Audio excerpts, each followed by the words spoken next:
Bem-vindo a Minute Videos Brasil! Eu podia sentir o calor por baixo do cobertor que estávamos compartilhando. Tentamos manter a distância, mas conforme a noite foi ficando mais fria e úmida, fomos ficando cada vez mais perto, até que finalmente não conseguimos mais nos controlar. Pensando bem, será que eu fui naquela noite a primeira pessoa em toda a Terra a se apaixonar por sua própria prima? Eu tinha 14 anos quando eu soube que a filha da minha tia, minha prima, iria morar com a gente. Eu nunca tinha ouvido falar dela, muito menos pude conhecê-la, então foi uma grande surpresa. Qual é o nome dela? Quando é que ela vem? O que ela vem fazer aqui? Eu perguntei para minha mãe. O nome dela é Cristina. Ela vai chegar aqui em uma semana e ela está vindo aqui para estudar. Eu soube que ela tinha a minha idade. E embora tenha sido tudo muito repentino, eu fiquei mais animado do que nervoso. E foram verdadeiras as palavras da minha mãe. Depois de uma semana, ela estava a caminho. Eu então, naquele dia, sentei na varanda esperando, ensaiando como é que eu ia me apresentar. Se a gente ia morar junto, eu com certeza queria causar uma boa impressão, mas conforme o carro dela se aproximava, eu lembro de ter pensado, e se a gente não se der bem? E se ela se afastar de mim? Pior, e se ela me ignorar? E se ela for uma pirralha irritante? Mas quando eu vi o carro dela entrando na minha rua, meu entusiasmo rapidamente se transformou em preocupação. Quando o carro dela parou na frente da nossa casa, o meu coração disparou, e então ela saiu do carro e o meu queixo caiu. Mas cara, como ela era bonita. Eu não queria parecer um idiota só sentado lá olhando pra ela. Então eu me levantei, me apresentei meio sem jeito e eu trouxe a sua bagagem pra dentro. Depois que eu a levei até o quarto, eu me lembro de suspirar com o fato de que a sua primeira impressão sobre mim provavelmente não foi boa. Mas do nada, ela me disse, obrigada. Seu nome era Cristina. Ela foi se sentindo à vontade no seu quarto, comigo ainda dentro. E foi aí que eu percebi que todas as minhas preocupações eram por nada. Era fácil conversar com ela, a gente tinha muita sinergia e se dava bem. Em pouco tempo, eu soube que ela iria para minha escola. Como ela era nova na escola, eu me tornei o seu guia. Eu mostrei para ela, apresentei para os seus colegas de classe, contei tudo sobre os professores e as nossas fofocas. E essa foi a primeira semana de aula. Nós íamos juntos para a escola, sentávamos juntos nas classes, almoçávamos juntos e íamos para casa juntos. E logo, essa pessoa, minha prima, que eu nem sabia que existia uma semana atrás, se tornou a minha melhor amiga. Mas, no fundo, eu sentia que eu gostaria que ela fosse mais do que uma amiga. Mas eu sabia que isso nunca poderia acontecer. O mundo saberia que isso definitivamente nunca poderia acontecer. Mas o amor não é um sentimento contra o qual você pode lutar. E mesmo assim eu tentei. Eu lutei e me machuquei todos os dias, porque, como diz o clichê, o amor sempre vence. E aí veio o acampamento. À medida que as nossas férias se aproximavam, meus pais queriam dar para Cristina uma verdadeira experiência do nosso estado além da escola, e aí planejaram uma viagem para acampar. Eu me lembro claramente. Depois que chegamos ao acampamento, desfizemos as malas e arrumamos todas as nossas coisas, Cristina e eu saímos para uma caminhada, explorando a floresta. Eu não sei quanto tempo a gente ficou fora, mas quando a gente decidiu voltar, o céu tinha escurecido, e aí começou a chover. Foi nesse momento que eu percebi que não tínhamos a menor ideia de onde estávamos ou como voltar. Não sabíamos qual caminho pegar. Apenas corremos em busca de algum abrigo. De longe, vimos uma cabana e corremos para dentro, fechamos a porta e sentamos no chão, ouvindo o som da nossa respiração ofegante, nossas roupas encharcadas e os trovões lá fora. Olhamos em volta. Encontramos um fósforo e um espaço para acender o fogo e preparamos algo que nos mantivesse aquecidos. Estávamos ambos molhados e tremendo de frio. Mas enquanto eu usava uma jaqueta que protegia minha camisa da chuva, tudo que ela usava era um vestido, e agora estava encharcado e colado ao seu corpo. Ela queria uma toalha, mas tudo o que eu consegui encontrar foi um cobertor. Enquanto ela tirava sua roupa e se cobria com ele, eu me virei, olhando para fora, me perguntando como passaríamos a noite assim. E aí, tá gostando do nosso vídeo? Não deixe de curtir e se inscrever em nosso canal. Não havia sinal de que a tempestade pararia pela manhã. Então, por mais famintos que estivéssemos, decidimos que teríamos que passar a noite lá. O único problema era que tínhamos somente um cobertor, justamente o que ela estava vestindo. Você fica com cobertor, obviamente. Eu posso dormir sem ele, eu disse. Mas suas roupas ainda não secaram e você com certeza vai ficar doente, respondeu ela. Eu vou ficar bem, respondi. Mas ela não aceitou. Quer saber? Esse cobertor é grande o suficiente, podemos compartilhar. Meu coração parou naquele momento. De jeito nenhum, isso realmente estava acontecendo. Você tem certeza? Eu perguntei. meio que esperando que ela começasse a rir e me dissesse que era uma piada. Mas não, ela me olhou nos olhos e insistiu. Então, enquanto a tempestade continuava lá fora, lá estávamos nós, debaixo do cobertor, ela deitada enquanto eu olhava para o teto, tentando não tornar as coisas mais estranhas. Eu não conseguia dormir, mas estava tentando mesmo assim. Eu me lembro de fechar os olhos e sentir um movimento no cobertor. Eu olhei para o lado e vi que ela estava se movendo, para um pouco mais perto. 1 minuto depois, outro movimento. Ela estava ainda mais perto. Mais alguns minutos disso, e agora estávamos praticamente nos tocando. Eu nunca me esqueci daquele momento. Ela me agarrou e me beijou.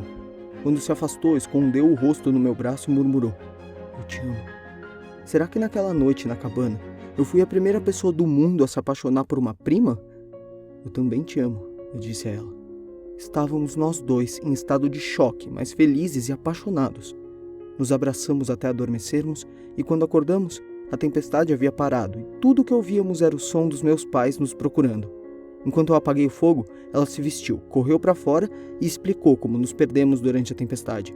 E todo esse tempo eu fiquei pensando: isso foi um sonho? O que nós éramos agora? Nós éramos um segredo. Nosso relacionamento era algo que juramos não poder contar a ninguém. No início, não foi difícil manter tudo isso escondido. Levamos a vida como de costume, fazendo o mundo todo acreditar que éramos só primos e que morávamos juntos e estudávamos na mesma escola. Mas entre nós, éramos um casal. No entanto, conforme nosso relacionamento foi crescendo, ficou cada vez mais difícil agirmos como se fôssemos apenas parentes. Teríamos que ter certeza de que estávamos sozinhos antes de podermos fazer todas as coisas que um casal faria.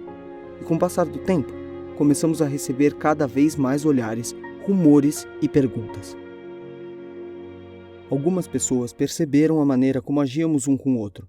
Eu não sei se acreditavam em mim quando eu dizia que Cristina e eu éramos nada mais do que primos, mas eu não me importava. Éramos felizes. Amor, sabe? Não estávamos machucando ninguém. O que eu sei é que os professores acreditavam em mim, pois durante uma viagem de campo ao Havaí, nos colocaram no mesmo quarto. E que viagem de campo que foi! Foi como uma lua de mel. Saíamos em nossos pequenos encontros no nosso tempo livre, visitando alguns shoppings, indo para restaurantes e passamos a maior parte do tempo namorando em nosso quarto. O que nós não sabíamos é que alguém tinha visto tudo. Passamos 5 dias no Havaí. Foi lá que eu segurei a sua mão pela primeira vez, que pela primeira vez na vida eu comprei joias para uma garota e que também eu pude passar uma noite junto com ela desde aquele acampamento. Eu acho que nós nunca nos amamos tanto. Mas todas as coisas boas chegam ao fim.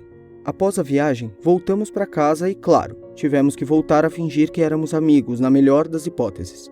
Infelizmente, ficou mais difícil do que nunca, porque agora tínhamos noção de como a vida poderia ser caso não tivéssemos que fingir. E foi em nosso segundo dia de volta à escola que nós dois fomos chamados de repente à sala do diretor. Quando nos sentamos na frente dele, ele olhou para nós dois, preocupado. Ele nos disse que ouviu rumores na escola sobre nós e queria que deixássemos as coisas claras. Como sempre, eu disse a ele que não éramos nada mais do que primos, uma frase que eu havia dito tantas vezes que eu poderia muito bem ter acreditado. Mas nosso diretor, ele não ficou impressionado. De sua gaveta, ele tirou uma foto e a colocou em sua mesa, na minha frente e de Cristina. Era uma foto do Havaí, uma foto íntima de nós. Eis que descobrimos. Nosso professor contratou um fotógrafo para tirar algumas fotos da classe durante a viagem. Ele nos disse isso assim que pousamos no Havaí, mas tínhamos nos esquecido disso. Então, agora, sentado ali na frente do diretor, uma coisa estava clara: os meus pais iriam descobrir, mais cedo do que achávamos. Nesse ponto, nosso diretor não estava chateado porque estávamos juntos. Ele ficou mais chateado porque eu havia mentido. Ele me disse que eu podia amar quem eu quisesse e que nós podíamos confiar que ele não contaria para mais ninguém na escola. Mas ele tinha que contar para os meus pais. Eu quis implorar, chorar para que ele deixasse que eu contasse para eles só quando nós estivéssemos prontos. Mas ele acreditava que eles mereciam saber, se é que já não sabiam. Durante o resto do dia na escola, não pudemos nos concentrar. Não conseguíamos parar de pensar sobre o que aconteceria. Eles nos separariam? Mandariam Cristina de volta? Queríamos respostas para essas perguntas, mas tudo o que recebemos ao chegar em casa foi silêncio. Sabíamos que eles haviam recebido a ligação, mas não falaram com a gente sobre o assunto ou sobre qualquer outra coisa. O que estava claro é que eles não ficaram felizes com isso. Eles não nos perguntaram sobre a escola, não me olharam nos olhos e não nos disseram que íamos para a casa da vovó naquela noite. Olhando para trás agora, acho que eles ainda estavam processando a notícia. Foi uma longa viagem até meus avós, ainda mais longa pelo fato de ninguém dizer uma só palavra em todo o caminho. Então, depois do jantar, enquanto os meus pais ajudavam a lavar a louça, vovó puxou Cristina e eu de lado e perguntou se nós estávamos apaixonados. O quê? Mamãe e papai disseram alguma coisa? Mas não. Ela percebeu pela maneira como nós olhávamos um para o outro. O que quer dizer com isso? Cristina perguntou. Estávamos ambos prontos, garantindo que não escorregássemos e contássemos para a vovó algo que ela certamente não estava pronta. Mas então, ela se revelou. A maneira como vocês se olham lembra de como eu e seu avô nos olhávamos. Ele também era meu primo. Ela nos abraçou com força e nos disse o que já sabíamos. Se esse amor que sentíamos tornasse o mundo um lugar mais feliz, então não tínhamos feito nada de errado e não havia nada pelo que se preocupar. Durante a viagem de volta, no banco de trás, ficamos de mãos dadas. Sabendo que aconteça o que acontecer, não tínhamos feito nada além de nos amar e que a vovó estaria ali para nos apoiar. E quando chegamos em casa, mamãe e papai nos levaram para a sala de estar e nos disseram que também nos respeitariam. Eles podem não ter gostado da ideia do nosso relacionamento, mas gostaram da ideia de sermos felizes. Graças ao apoio deles, agora, 2 anos depois, ainda estamos juntos, ainda felizes, porque o amor não é algo que se possa lutar, mas porque o amor sempre vence.